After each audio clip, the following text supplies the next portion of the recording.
మరి పెద్ది ఏంటి, మీ పెద్ది గురించి మిమ్మల్ని అసలు మామూలుగా ప్రయత్నమైనటువంటి ట్రోలింగ్ జరుగుతూ ఉంది.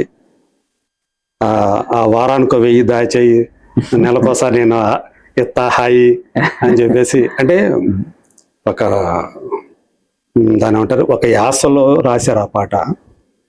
ఇది ఎక్కువ చాలా మందికి ఏంటంటే బూత్నే ఎక్కువ మందికి అందింది. సో మీరు దాన్ని కాదు అని ఏదైతే చెప్పారో అదంతా కవర్ చేస్తున్నాడు, కవరింగ్ ఇస్తున్నాడు అని చెప్పేసి కూడా మీ మీద వస్తుంది, ఒక అపవాదం వస్తుంది. ఐటమ్ సాంగ్ గానే చూడాలి అని చెప్పేసి కూడా మీరు అన్నారు కదా. అసలు దాన్ని ఐటమ్ సాంగ్ అనటమే తప్పు. ఐటమ్ అంటే ఏంటి అని అడుగుతున్నారు. దానికి మీరే చెప్పే సమాధానం ఏంటి? అది ఐటమ్ సాంగ్ అనడం తప్పు అని నేను అనలేదు. ఒక ఇంటర్వ్యూకి సంబంధించిన వేరే పాట సమాధానాన్ని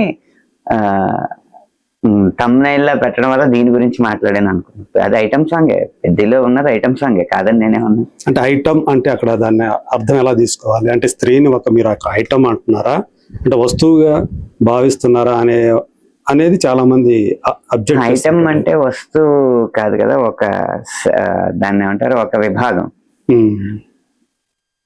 అంటే ఇప్పుడు చాలా మన సినిమా ఐటమ్ సాంగ్ ఎందుకు వాడుకలోకి వచ్చిందంటే, అది లేకపోయినా కూడా సినిమా కథ ఏమి అంతగా ప్రభావితం అవ్వదు. కానీ దాని ముందు దాని తర్వాత వచ్చే కథ వల్ల కాస్త మెదడు అలసటకు లోనయ్యే అవకాశం ఉంటది. కాబట్టి సెకండ్ హాఫ్ లో అలాంటి పాట ఒకటి పెట్టి ప్రేక్షకుడి మెదడుని కొంచెం సాంత్వన పరుస్తారు. అందుకు ఇది కూడా ఒక ఐటమ్ సినిమాలో. అది లేకపోయినంత మాత్రాన అంత ఇదేం లేదు. అంటే అదే మిగతా పాటలు అనేది కూడా ఐటమ్ సాంగ్ అంటారు. దీన్ని ప్రత్యేకించి ఐటమ్ సాంగ్ అనే దాని మీద ఈ మధ్య కాలంలో దాని గురించి చాలా మంది అభ్యంతరాలు వ్యక్తం చేస్తుంటే, అప్పటి నుంచి ఏంటంటే ఐటమ్ సాంగ్, ఐటమ్ నంబర్ అనటం తగ్గించేసుకొని చాలా వరకు స్పెషల్ సాంగ్ అంటాం మొదలు పెట్టారు. అంతే కదా సార్. అంటే అక్కడ ఐటమ్ అంటే ఎక్కువ మంది మనం ఇదివరకు వికలాంగులు అనేవారు. అది వారిని అవమానించినట్టుగా, వికలం ఏంటి అని దివ్యాంగులు అనడం మొదలు పెట్టారు. అలాగే ఫిజికల్లీ హ్యాండిక్యాప్డ్ అనేవారు. అది వారిని అవమానించినట్టు అని ఒక్కొక్కసారి సమాజంలో కూడా కరెక్షన్స్ జరుగుతూ ఉంటాయి కదా. ఇప్పుడు డిఫరెంట్లీ ఏబుల్, స్పెషల్ కిడ్స్ ఇలా అంటున్నారు కదా. అలా ఇది ఒక వినోదం కోసం చేసాం కాబట్టి మరీ దాన్ని చులకనగా చూడడం కరెక్ట్ కాదని ఐటమ్ ఇదివరకు క్లబ్ సాంగ్లు అనేవారండి. అవును, క్లబ్బుల్లోనే చేసేవారు కాబట్టి క్లబ్ సాంగ్స్ ఉండేవి. క్లబ్ సాంగ్ కొంచెం ఇదిగా ఉంది అనడంతో అది నెమ్మదిగా ఐటమ్ సాంగ్ కిందకి వచ్చింది. ఐటమ్ అనేది కూడా రాను ఒక చిన్న పదం కింద మారింది కాబట్టి ఇప్పుడు స్పెషల్ సాంగ్. ఈ స్పెషల్ సాంగ్ కూడా కొన్నాళ్ళకి చులకన అవుద్ది, అప్పుడు ఇంకో పదం సృష్టిస్తారు. అంటే ఈ మధ్యకాలంలో ఈ స్పెషల్ సాంగ్ చాలా వచ్చాయి, కానీ పర్టికులర్ గా మీ పాట మీద వచ్చినంత విమర్శ కానీ వివాదం కానీ ఈ మధ్యకాలంలో ఏ సినిమాకి రాలేదు. దాని గురించి ఏమంటారు? ఎందుకని సాహిత్యాన్ని అలా రాయాల్సి వచ్చింది?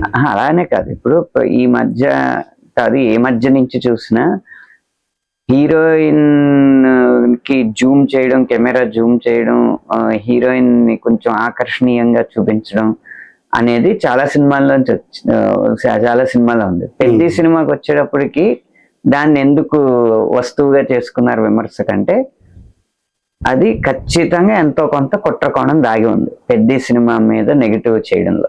ఓకే, అది అంటే అంతర్గతంగా ఉన్న సమాచారాన్ని చెప్పలేం కాబట్టి.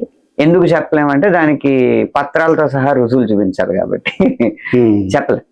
కానీ కుట్ర దాగి ఉన్నప్పుడు ఏంటంటే ఎక్కడెక్కడ మనం తీసి ట్రోల్ చెయ్యొచ్చు అని భూతద్దం పెట్టి వెతికి తీసే క్రమంలో ఎలా అయితే హీరోయిన్ కి కెమెరా జూమ్ చేయడం అనేది చేశారో అలాగా అదొక ఐటమ్ కింద పెట్టుకున్నారు. ఐటమ్ సాంగ్ కూడా ఇంకో ఐటమ్ కింద పెట్టుకున్నారు. అందుకే ఐటమ్ గాళ్ళు అనాల్సి వచ్చింది అంతే. ఓకే, అంటే ఆ పాట రాయటంలో, ఆ పాట సాహిత్యం గురించి మీకు ఎలాంటి రిగ్రెట్స్ లేవు. ఓకే, ఎటువంటి రిగ్రెట్స్ లేవు. ఎందుకంటే నేనేమి అంగాంగ వర్ణన చేసి ఆ అంగం కొంచెం అభ్యంతరకరమైన భాగాల గురించి రాయడం కానీ అలాంటిదేమి ఈ పాటలో చేయలేదు. అంగాంగ వర్ణం లేదు, కానీ ఆమె ఎక్స్ప్రెషన్స్ ఏవైతే ఉన్నాయో జనాల గురించి, మీరు నాకు 4,000 తీసుకొచ్చి ఇవ్వండి నెలకి అని చెప్పేసి చెప్పడంలో, అంటే అంత దుబారా చేయమని చెప్తున్నారా మీరు జనాలకి? అనేది కూడా మీకు కొంతమంది- దృశ్యం కనపడుతుంది కదా, ఉమ్, ఒక డాన్స్ ప్రోగ్రామ్ అది, ఉమ్, పైగా 90ల్లో 90లో 4,000 అంటే చాలా ఎక్కువ 90లో కదండి. 4,000 అంటే 10 గ్రాముల బంగారం. అదే మరి అంత అంత 10 డబ్బు గ్రాముల తీసుకొచ్చి బంగారం ఇవాళ 1,50,000 కదా. ఆ, 1,50,000 ఖర్చు పెట్టాలంటే అది ఎంతో పెద్ద ఆర్టిస్ట్ అయితే ఆ డాన్స్ ప్రోగ్రామ్ కి అంత ఖర్చు పెట్టరు ఆ వినోదానికి. ఉమ్, అందుకే నేను మీరు రూపాయలుగా అనుకుంటున్నారు కదా, అక్కడ ఆ దాయమన్న 1000 అనేది యూనిట్లు ఇవ్వలేదు. అలాగే ఇస్తానన్న హాయి ఏం హాయి అని చెప్పలేదు. 1000 తర్వాత సఫిక్స్ లేదు, హాయికి ముందు ప్రిఫిక్స్ లేదు. ఉమ్. కాబట్టి దాన్ని కామ కానీ ఎవరైనా సాధారణంగా నేను అనేది న్యాచురల్ గా జనరల్ గా ఎవరికైనా అది అర్థమయ్యేది, వారానికి 1000 రూపాయలు దాచిపెట్టమంటున్నాడు, అట్లా 4 వారాలు దాచిపెట్టేసి నెలకోసారి నా దగ్గరికి వస్తే నేను హాయి ఇస్తానని ఆమె చెబుతుంది అని అనుకుంటారా లేదా? అవును. ఇప్పుడు సాధారణంగా అన్నది చూసుకుంటే మీరు సాధారణ వ్యక్తులు చేసిన ఎన్నో రీల్స్ గమనించండి.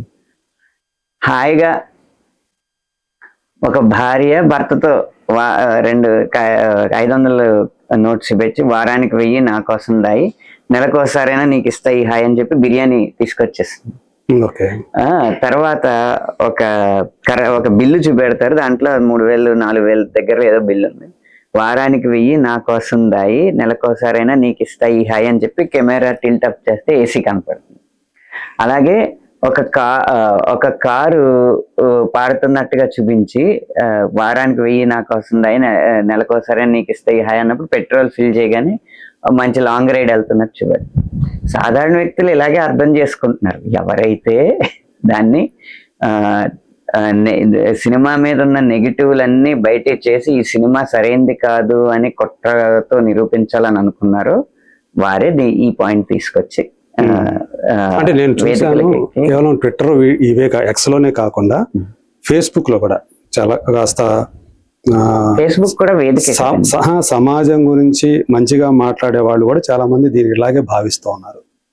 వాళ్ళు మంచిగా చెప్పేవాళ్ళు కూడా, అంటే అక్కడికి చాలా మందికి ఎందుకనో ఆ భూతే అక్కడ అందుతుంది. భావించిన నాది కాదు కదా, ఆ భావన నాది కాదు కదా.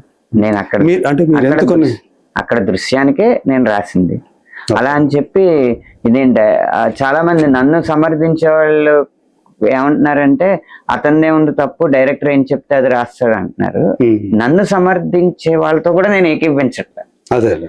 అక్కడ మేము ప్లాన్ చేసిన దృశ్యం ఇది, ఆ దృశ్యానికి ఇది సరిపోద్ది, ఇది రాశాను అంతే.